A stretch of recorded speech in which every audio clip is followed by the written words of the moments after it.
Discuss about atomic model. Rutherford J Thomson जो scientist थे, उन्होंने क्या दिया था, फर्स्ट एटम मॉडल दिया था। ठीक है, उसके बारे में हम डिस्कस करते हैं। जे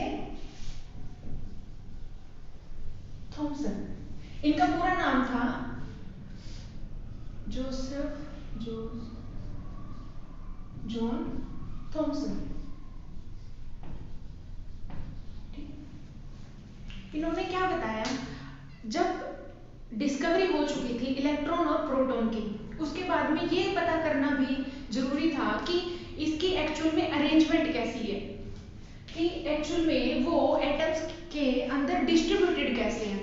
तो इन्होंने फाइंड आउट, जब इन्होंने डिस्कवरी की तो इन्होंने कहा कि जो एटम है उसके अंदर जो पॉजिटिव चार्ज है, मतलब कि जो प्रोटॉन है वो क्या है, एक स्फीयर के अंदर यूनिफॉर्मली क्या है, डिस्ट्रीब्यूटेड है, यूनिफॉर्मली डिस्ट्रीब्यूटेड है, क्या, पॉजिटिव चार्ज।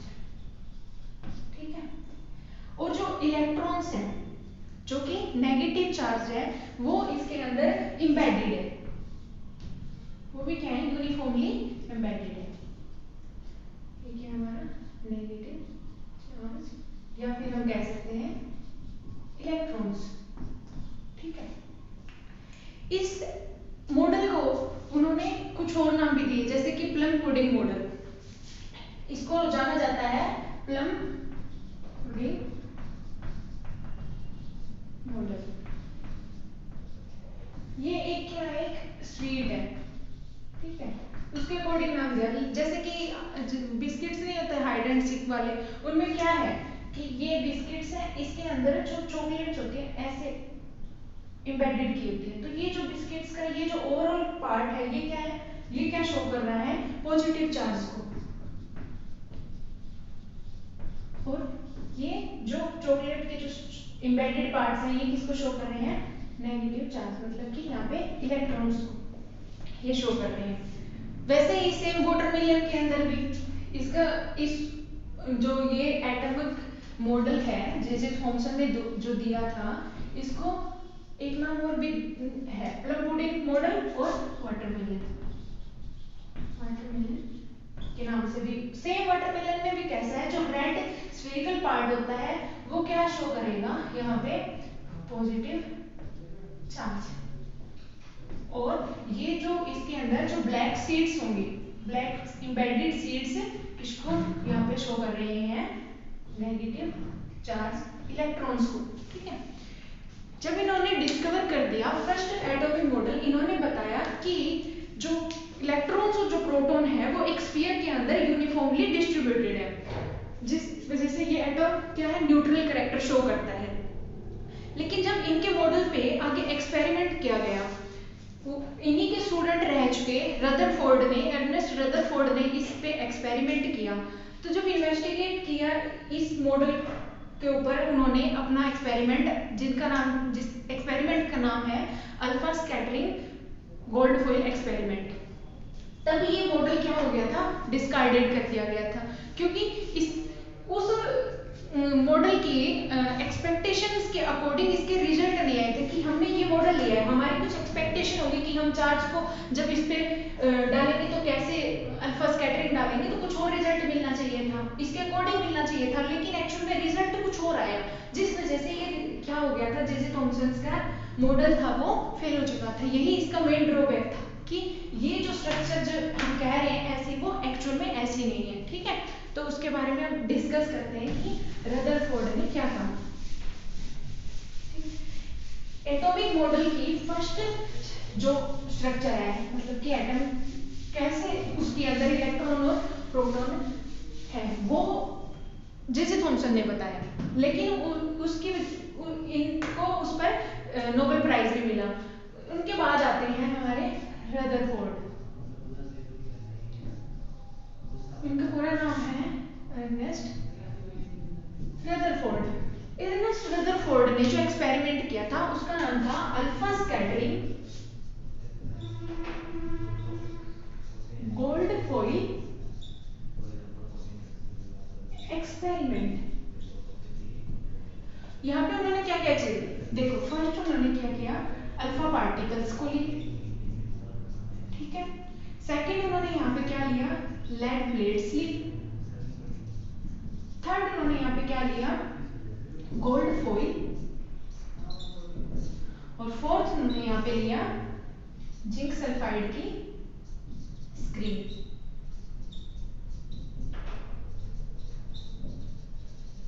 फिफ्थ उन्होंने यहाँ लिया डिटेक्टर। अब हम इसको ड्रॉ करते हैं कि कैसे उन्होंने ये सब अरेंज किया हुआ था, ये सब चीजों को उन्होंने कैसे अरेंजमेंट की हुई थी। फर्स्ट हम डिस्कस कर लेते हैं कि अल्फा पार्टिकल्स एक्चुअल में है क्या।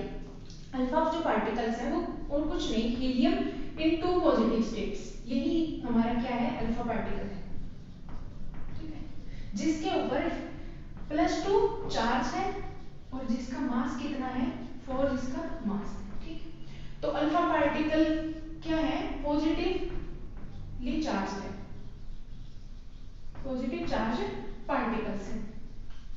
इन्हीं पार्टिकल्स का यूज करके उन्होंने इस एक्सपेरिमेंट को आगे कंटिन्यू किया और जेजे थॉम्सन के एक्सपेरिमेंट के बारे में बताया कि वो कैसे इस एक्सपेरिमेंट के अकॉर्डिंग फेल हुआ था, जेजे थॉम्सन का एटॉमिक मॉडल।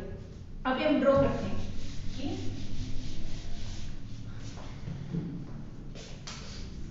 उन्होंने एक सोर्स लिया, ये था उनका सोर्स, ठीक है, जिसके अंदर है अल्फा पार्टिकल्स,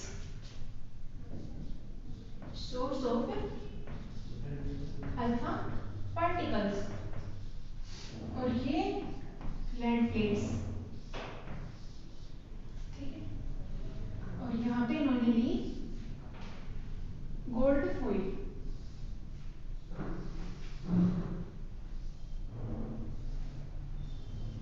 ठीक, और इधर लिया उन्होंने जिंक सल्फाइड की स्क्रीन। ये क्या है, जिंक सल्फाइड की स्क्रीन, और इधर उसी के पीछे क्या लगा दिया, एक डिटेक्टर,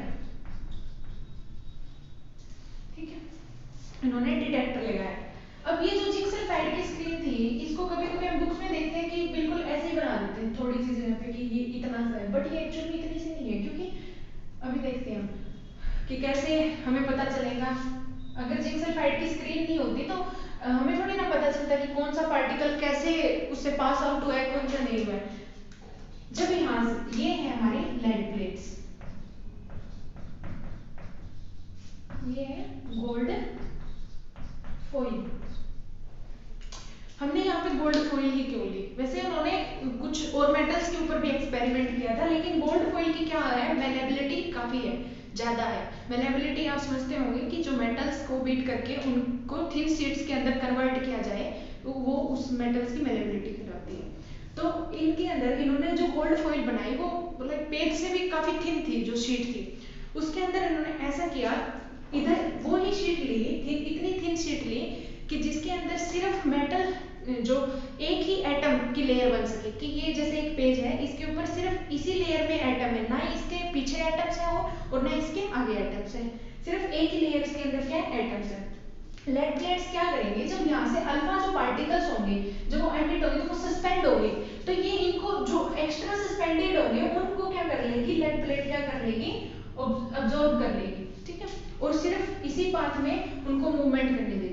तो जब अल्फा पार्टिकल्स यहाँ से मूव किए तो क्या हुआ कि कुछ तो बिल्कुल सीधे चले गए, ठीक है, कुछ तो बिल्कुल सीधे चले गए, और यहाँ पे क्या किया उन्होंने, स्ट्राइक किया। जब वो यहाँ पे स्ट्राइक किए तो कुछ स्पार्कलिंग हुई, कुछ लाइट जनरेट हुई जिंक सल्फाइड की स्क्रीन के ऊपर। वो उन्होंने डिटेक्टर से डिटेक्ट कर ली कि हाँ कुछ है जो बिना डिफ्लेक्ट हुए सीधे के सीधे कहाँ आए, हमारी स्क्रीन के ऊपर आए। उसके बाद देखा कि कुछ जो पार्टिकल्स थे वो क्या हो रहे थे, 90 डिग्री एंगल से भी क्या हो रहे थे, ज्यादा मोर देन 90 डिग्री एंगल से क्या हो रहे थे, डिफ्लेक्ट हो रहे थे, ठीक है। ये पता चल गया स्क्रीन इतनी दूर तक इतनी मतलब बड़ी इन्होंने क्यों बनाई थी, ताकि जो मोर देन 90 डिग्री से भी डिफ्लेक्ट होंगे तो उनकी स्पार्कलिंग में उनको पता चलेगा कि क्या एक्चुअल में कितने एटम कितने पार्टिकल्स ने यहाँ पे डिफ्लेक्ट किया, और देखा कि सम पार्टिकल क्या हो गए पूरे 180 डिग्री एंगल से क्या हो चुके थे, डिफ्लेक्ट हो गए। अब ये जब एक्सपेरिमेंट हुआ, इस एक्सपेरिमेंट के होने के बाद कुछ ऑब्जर्वेशंस आई, ठीक है। वो ऑब्जर्वेशंस क्या थी, पढ़ते हैं कि एक्सपेरिमेंट होने के बाद में ऑब्जर्वेशंस,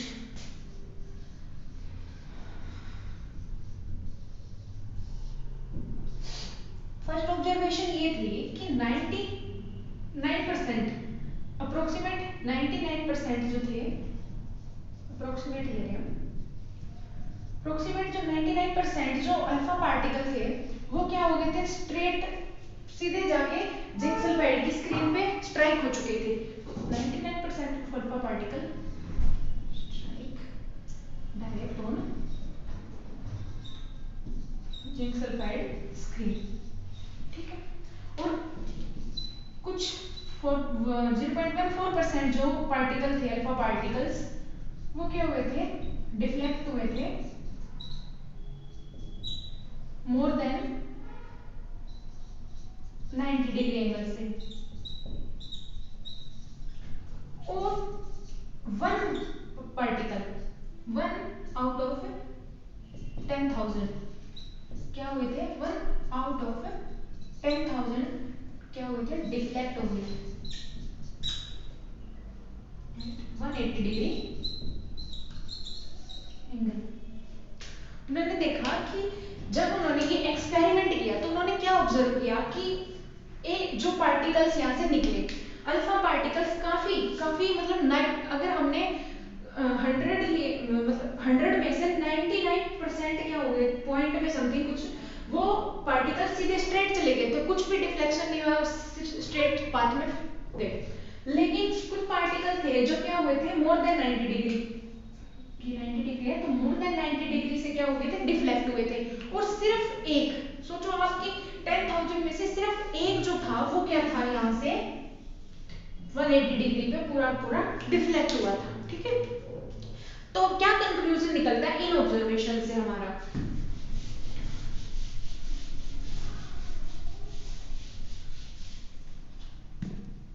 जो कंक्लूजन है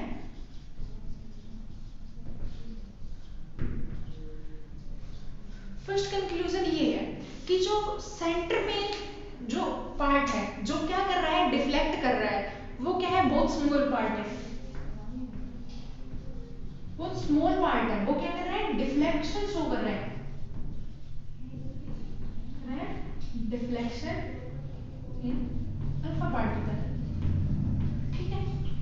और वो बिल्कुल ही उसके सेंटर के अंदर क्या है, एम्बेडेड है, काफी स्मॉल होने की वजह से इतने से जगह पे वो बिल्कुल उसके कहाँ है, सेंटर में, सेंटर में क्या है, सेंटर में कोई ना कोई चार्ज प्रेजेंट है, ठीक है।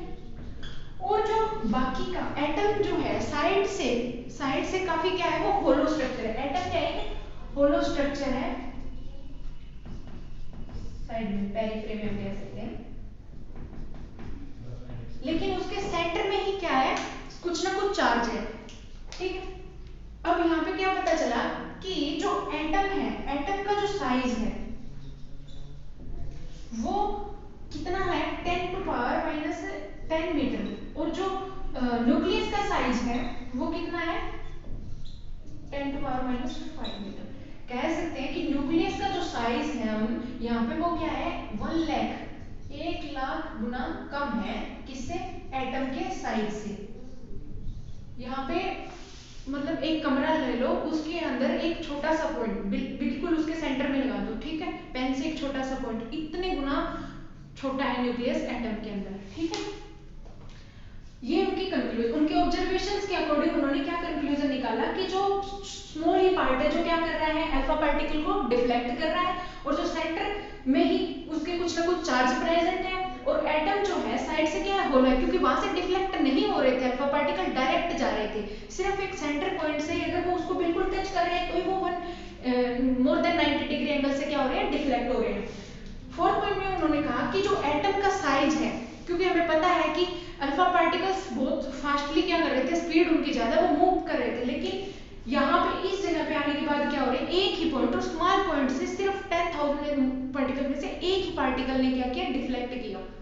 ठीक है, तो ये रिजल्ट्स उन्होंने निकाले।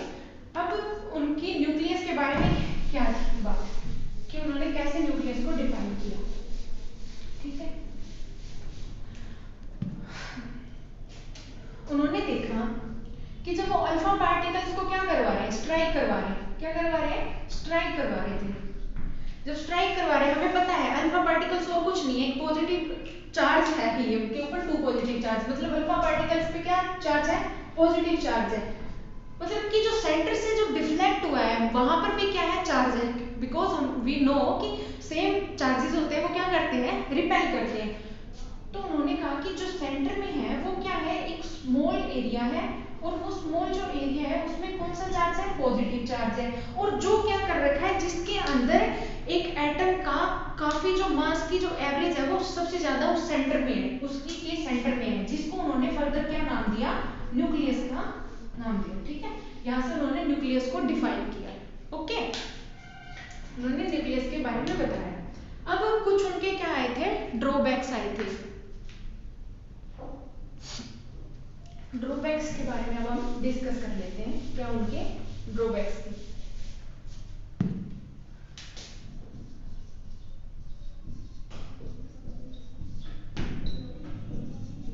फर्स्ट ड्रॉबैक तो ये था उनका कि उन्होंने कहा कि जो इलेक्ट्रॉन है वो क्या कर रहे हैं, रोटेट करते हैं एनी सर्कुलर ऑर्बिटल में, सर्कुलर ऑर्बिट के अंदर अराउंड न्यूक्लियस।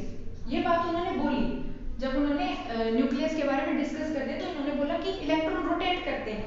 अब क्लासिकल जो इलेक्ट्रोमैग्नेटिक थ्योरी है, जो क्लासिकल इलेक्ट्रोमैग्नेटिक थ्योरी है, उसने क्या कहा कि जब भी कोई चार्ज्ड बॉडी किसी के अराउंड क्या करती है, चार्ज्ड बॉडी रोटेट करती है, तो वो क्या करेगी, अपनी एनर्जी को क्या करती है, लॉस करती है, एनर्जी को लॉस करती है।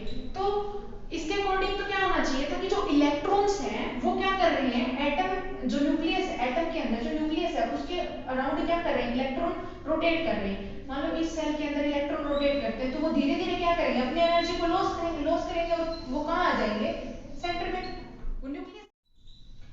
और इस चीज को आने के लिए, इलेक्ट्रॉन को एनर्जी लॉस करने के लिए, न्यूक्लियस में आने के लिए सिर्फ 10⁻⁻18 ही सेकंड लगेंगे। कितना कम टाइम लगेगा। इस चीज को वो डिफाइन नहीं कर पाए, लेकिन हम पढ़ते हैं कि जब बोर नील्स बोर आए तो उन्होंने बताया कि ये ऐसा कुछ नहीं होता है, वो लॉस नहीं करेगा। वही बात हो गई कि जब सन है वो यहाँ पे किसकी तरह है, न्यूक्लियस की तरह है। हम अपने सोलर सिस्टम की बात करें तो सन क्या है, एक तरह न्यूक्लियस की तरह एक्ट कर रहा है सेंटर में, और जो अर्थ है जो सन के अराउंड क्या कर रही है, रोटेशन कर रही है, वो क्या है, इलेक्ट्रॉन्स है। तो कभी देखा है आपने कि अर्थ जो है अपने उसमें एक्सेलरेट करती है अपने ऑर्बिट में, क्या हमने अभी तक ये देखा कि सन के अराउंड जो अर्थ है वो सन के अंदर एनर्जी लॉस करके उसके अंदर चले गए, नहीं हो रहा ना। तो इस चीज को वो नहीं बता पाए कि एक्चुअल में क्यों नहीं हो रहा है। तो इस बात को आगे डिस्कस किया नील्स बोर ने अपनी थ्योरी में। और सेकंड पॉइंट इन्होंने कहा कि इलेक्ट्रॉन जो है वो किसी भी ऑर्बिट में एक्चुअल में होता तो क्या है, हमें अभी पता चलेगा जब हम नील्स बोर के बारे में पढ़ेंगे कि हर एक शेल एक डेफिनेट शेल होती है जिसकी एनर्जी लेवल होता है, इलेक्ट्रॉन सिर्फ उसी ऑर्बिट के अंदर रहता है। यूं नहीं है कि ये जो सेकंड इलेक्ट्रॉन है वो इसमें आ जाए और ये इलेक्ट्रॉन इसमें, नहीं, ऐसा नहीं होता है। तो उन्होंने कहा कि जो स्पेक्ट्रा मिलता है हमें, क्या मिलता है, जो स्पेक्ट्रा मिलता है एनर्जी लॉस के दौरान, जो स्पेक्ट्रा हमें इलेक्ट्रोमैग्नेटिक स्पेक्ट्रा मिलता है वो क्या है, कंटीन्यूअस स्पेक्ट्रा आ रहा है। ठीक है, आना तो चाहिए ये, लेकिन उसके बारे में भी वो नहीं बता पाए कि स्पेक्ट्रा कैसे आएगा। ठीक है, तो आज हमने रदरफोर्ड और जे थॉमसन के मॉडल को स्टडी किया, देखा कि उनके क्या क्या ड्रॉबैक्स थे।